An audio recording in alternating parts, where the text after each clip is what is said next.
My mom told me that he asked her if I and his daughter could share the day since our birthdays aren't that far apart. My mom said no and that it would be inappropriate since our family and friends living abroad would be flying in just for the event, and she wanted the day to be about me. She instead offered to help him and connect him to her events coordinator so he could start planning for his daughter's party within his budget, even on such short notice, but he refused and said he was not wasting money for such extravagance. My mom stood her ground and told him that her offer stood but she would not change her mind about not sharing my day. Oh well.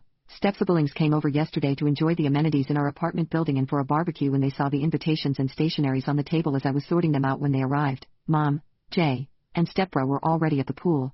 Mila broke down in tears and begged me to convince my mom to let her share my party with her since we are sisters now. I said, I'm sorry, but I am not the one making plans, nor is my money being spent on it, so it's not up to me. Her older sisters backed her up, and they even suggested that I test my mom by telling her that I wouldn't show up to my party if I couldn't share it with Mila, so I said to them that they did not know my mom and that she isn't the type to test. All three of them then berated me and called me a stupid and selfish brat for not understanding that family should share, and I was a coward weakling because I couldn't stand up to my mom. I was shocked, so I just walked out and stayed away from them the rest of the day. I still feel shaken by this, and knowing my mom, she will bring hellfire on them even if it costs her her marriage if I tell her, so I don't know if I should say to her, am I the a-hole? Update. Yesterday, me and Mom went to our family home outside the city as we do every Sunday. She and my dad designed it together, and it's where my dad's urn rests, in my mom's room. That was his wish. She is still attached to her dad and his memories. Jay is not allowed in that room, so she stayed in the guest house with Jay and his kids when they came over for Christmas dinner. Anyway, after reading your comments last night,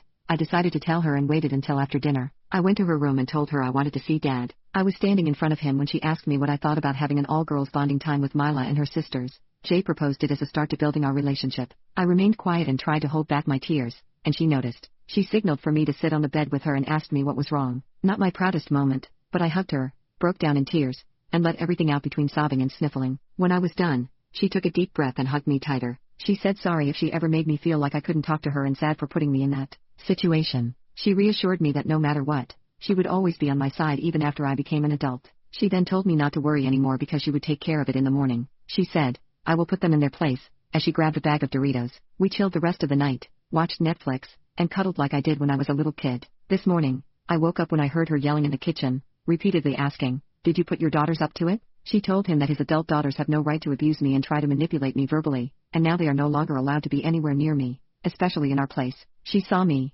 so she ended the call by saying they would talk more at lunch. We are on our way back to the city now. She asked me if I remembered what my dad would always tell me and my brothers. I said, don't make Mama mad, and she replied, no more secrets. I will tell you everything and expect you to do the same. Update 2.